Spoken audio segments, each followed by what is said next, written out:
Today is nandito ang mga bata sa bahay since it's Saturday and gagawa tayo ng pancake.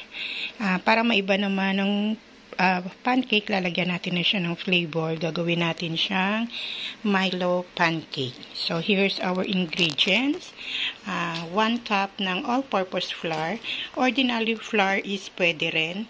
4 na Milo sachet. And 1 cup milk. Pwede rin kayong gumamit ng plain water. Tapos 2 tablespoon ng melted butter. Yung matitira dyan is ibabrush ko siya kapag ako ay nagluto na ng pancake. And then 2 eggs.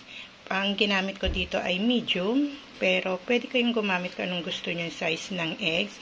And then 2 tablespoon of sugar. Pwede kayong magdagdag kung gusto nyo ng medyo matamis ang inyong pancake. Pero ako gusto ko yung 2 tablespoon lang, sakto lang siya sa tamis. And 2 teaspoon ng baking powder. Yan ang ingredients ng ating Milo pancake. Ilagay natin ang 4 na sachet ng Milo sa all-purpose flour.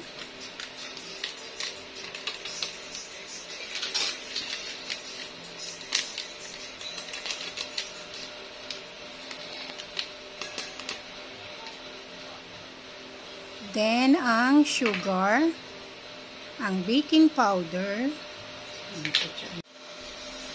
Then, haluin natin siya para ma-incorporate yung mga ingredients.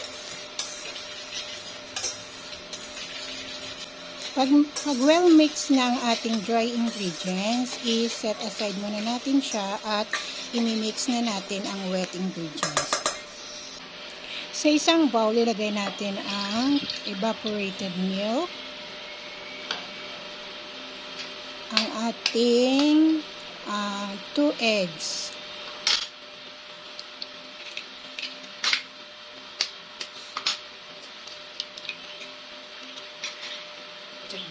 mag-add tayo ng 2 tablespoons of melted butter.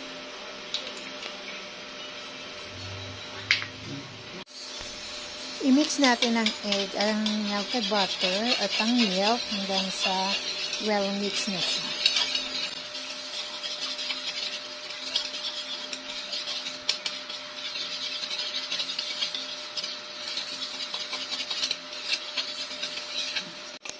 Then, i-add na natin ang wet ingredients sa dry ingredients. Pour it slowly lang.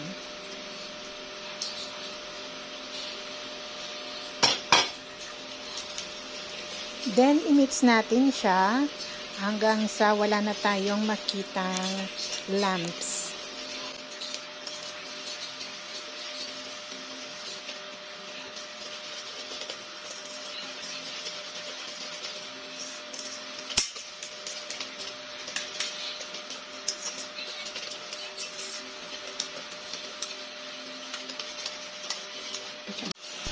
Ganito ang consistency ng ating pancake batter. Magpainit tayo ng kawali and then kung mainit na siya, lagyan natin ng butter. Then maglagay tayo ng pancake mix. Depende sa inyo kung gaano kalaki or kakapal na pancake ang gusto niyo lumabas. Kapag may nakita na kayong ganyan, yung bubbles, pwede na natin siyang baliktarin para lutuin naman yung kabilang side.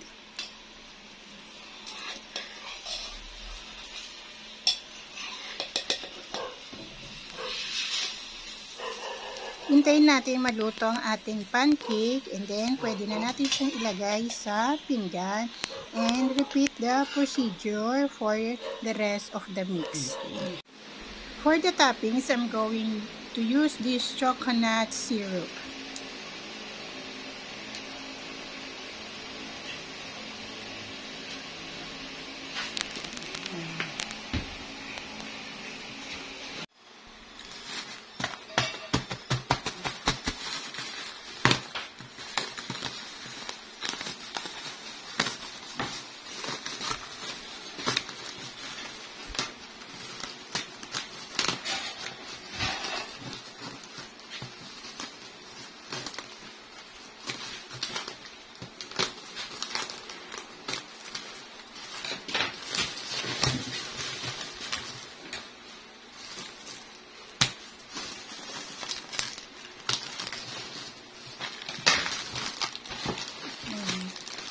Para sa pipads.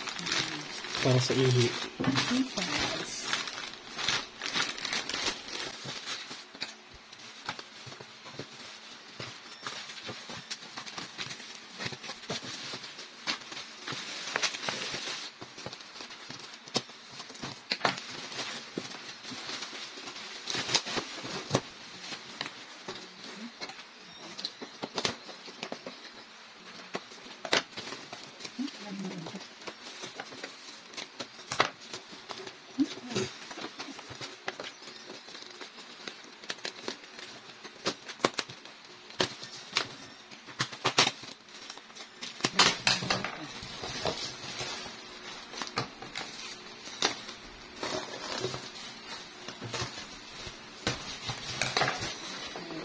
Parang gauge.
sa skin lang na siya na part, no? Hindi na siya sulod sa dalunggan, sa skin lang na siya. So, kita mo, pugan-pugan. So, mga ano na sila, mga fungal infection na siya. So, normal na siya sa mga puppies. Since sensitive man ang mga skin pa nila. Magbasa lang gamay, mag-moisture lang gamay, magka-fungal na sila. So, first vaccine niya, so nga, ang vaccine na to is 2-in-1 pa lang siya to start. So, wala na siyang parvo. So, next dose, after 2 weeks, 5-in-1 siya.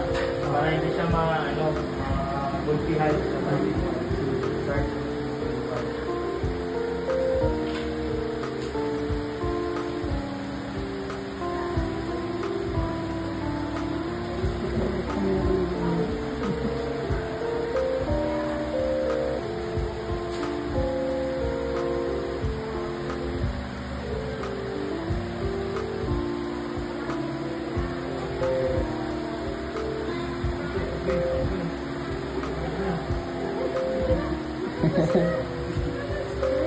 So, since first vaccine na niya, sir, infected, normal na